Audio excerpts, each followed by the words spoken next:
Hey, what's up, guys? It's Clash with Chat. Here doing a quick strategy video. Got a few different strategies. Worked my way up to Arena 6 now, 1700 cups, and a few different things that are working pretty effectively up here now that I've unlocked all of the different cards. So, as you can see, finally got the entire deck, just unlocked the Golem, and but I found something that's kind of really effective. Now, I'm not sure if everybody else is seeing this, but I'm finding that these cards work really well in pairs. So things like I'm noticing the Hog Rider and the Rage work really effectively together, and I'll showcase that. The Loon and the Freeze go really well together.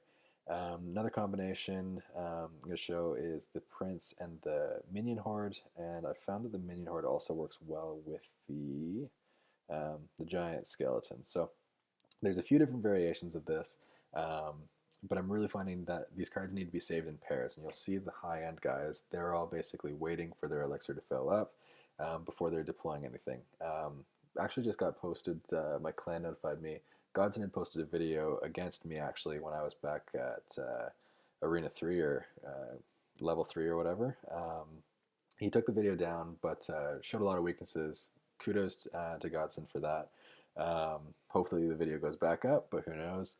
I think it got taken down. But he was showing how I was basically pushing my troops right to the line.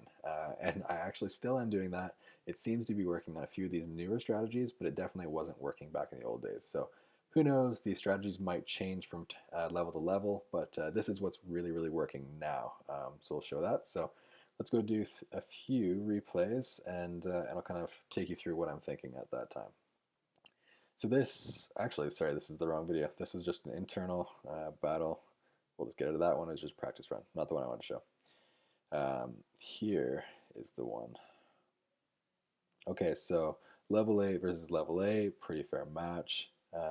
And I think this is the one where I use the Prince and the Minion Horde.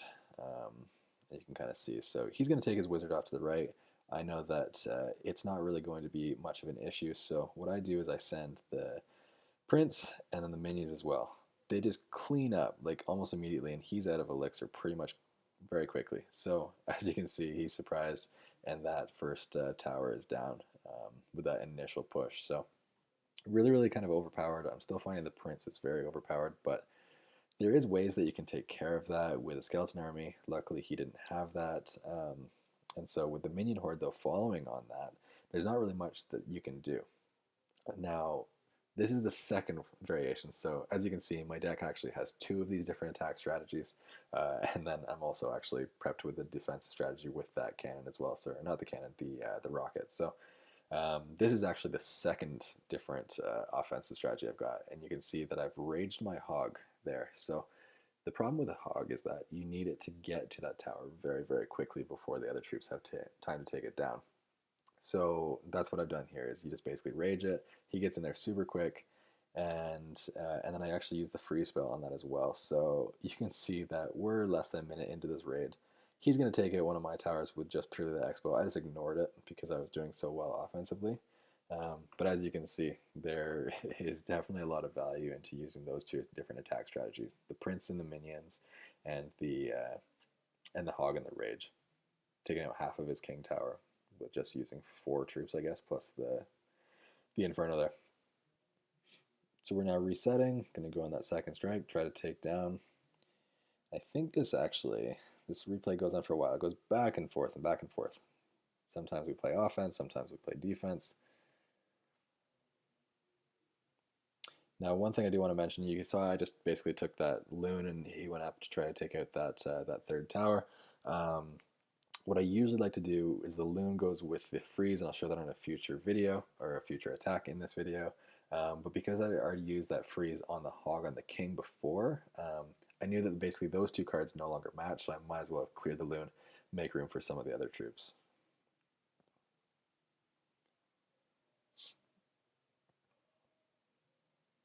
That just keeps on going back and forth. He's got my tower down to within 1 rocket strike. We're both using freeze, both using minion hordes, both using defensive. I think he's using the expo and I'm using the Inferno. Back and forth, overtime battle. It is a really great game. This was fun. And then finally, I take it out with that loon.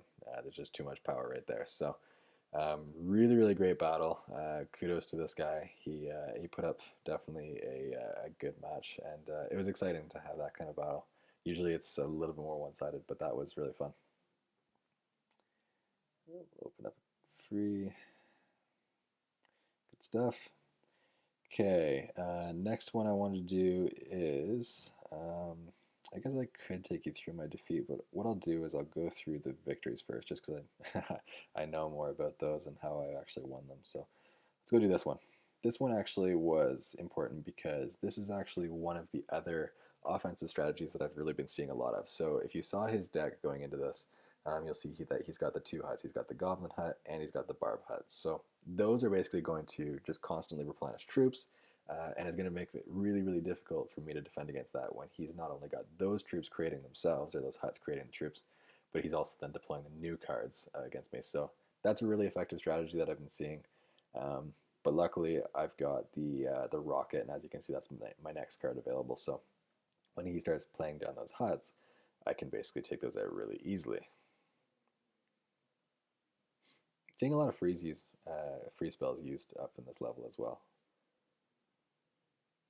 So there goes one of the huts. I think he's got barb huts as well, so we'll probably see one of those come up pretty soon. Yeah, so there it is. What I usually like doing is I try to basically save the rocket until I see like two different huts, or if I at least can get one of the towers that I want to damage. This guy's got it placed near the king tower, so I don't really want to use the rocket on that, but I will probably, just because those barbs are like really overpowered. They just keep on coming. So there's a perfect opportunity. Rocket takes out both of those different huts. So that was tremendous value for the 6 elixir or whatever it cost for the rocket. And that enabled me to clear those troops so that they're no longer replenishing troops, and I can just focus on my own attack. Using the freeze, speed this up a bit. So again, we're all tied up, one apiece, but he's got less health on his king tower. And I've got 2 Inferno sitting up there, so that's going to be tough for him to take out. Freeze, that loon just goes to work, even when he freezes me, and it's just a quick rocket away. So that was basically just keep on pushing, smart offense, smart defense. But again, it came down to those key troops. I used I believe they used the Hog Rider. The loon did a ton of work, and then I just basically made sure that I kept his huts going down. So that rocket, tremendous value in that raid. Let me do one more.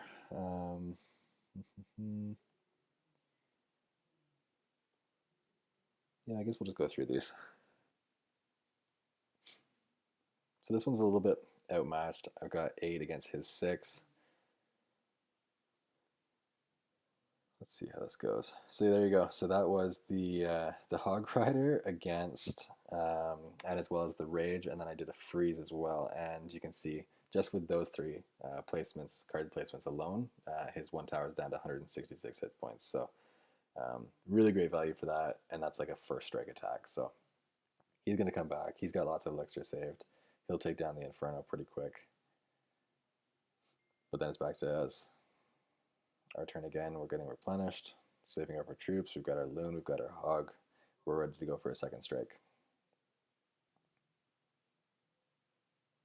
Prince gets in, he's too late in his witch, and he goes to work, and that's almost 1 rocket away from that. So at this point, I've just got to be careful. Those freezes, they definitely hurt on the defense. They can make that base pretty vulnerable.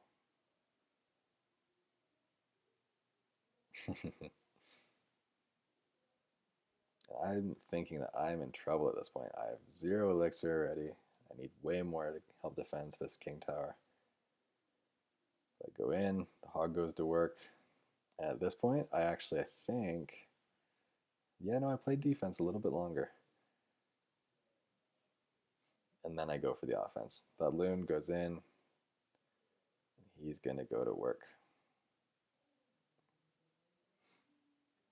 The more I'm watching these replays, the more I'm seeing that these loons are overpowered. So either Supercell's going to dumb those down a bit, or somebody's going to have to create a strategy around them. And actually, that's an important point. I'm finding that my biggest weakness actually is defending against air attacks. So I've improved it a little bit now by taking in the Inferno tower, and then the Minion Horde is really critical at playing against pretty much anything, actually. They're great against dragons, they're great against ground tank troops like Giant or Giant Skeleton, anything like that. They're not great against speed troops, so Minion Horde against Prince, for example, isn't going to do that great. So that's actually my biggest weakness, is defending against the those quick troops or air troops. We got, do one more maybe. Okay, so here's an interesting one. I'm seeing this against Canada, eh? So he's got some high level troops. So he's got same Minion Horde.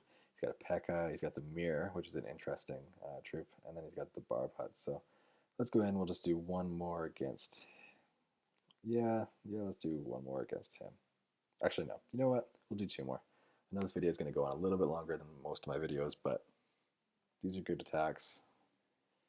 Might as well get them all done in one shot.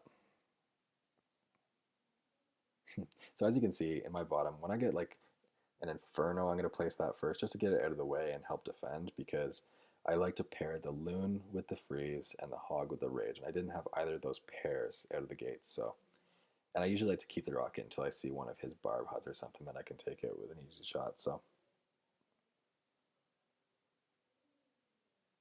now I think, and comment if I'm wrong on this, but I believe the Rage Spell only increases speed, but it doesn't actually increase the damage. So that's a little bit different than Clash of Clans. Um, but again, it's pretty useful just to speed up that hog run through there. Before that, you saw the Loon take out that building just on its own with the freeze. So really powerful pairs of cards. That's kind of what this game seems to be about, making sure that you're pairing properly. And you saw the mirror there, so that was a Barb Hut came out twice there. So I was happy when I took it out first with that rocket, but then another one shows up, and you're not always the happiest to see that.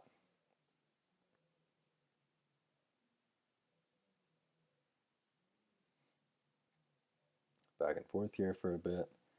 Those barbs do a lot of damage, so I really don't like seeing those Barb Huts survive.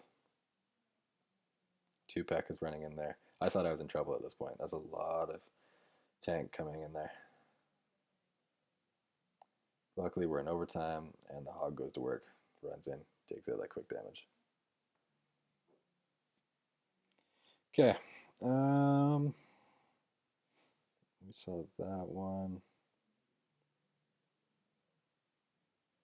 Okay, we'll do one more just for the sake of, I mentioned it earlier in the video, I have struggles against air troops, so we're going to see that level 3 dragon, and then I've also got going against the tombstone, the barb hut, and the goblin hut. And actually the witch sometimes gives me issues too. So this is actually a really good deck, this Mike Slay guy. So he, let's see how I do against him with that attack. Again, lower level tower, so I'm not against that high hit points, but he's got some of the cards that I really don't like going up against. So, but luckily I do have a cannon out of the gate, so you can see that that's going to be a nice first target. Take care of that. It's not an issue anymore. It's not going to be replenishing troops.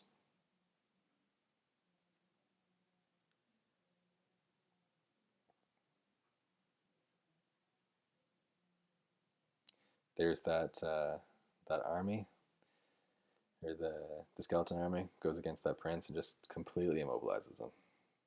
But they don't do a ton of damage, so you can pretty much ignore them after the fact and just focus on the rest of your attack.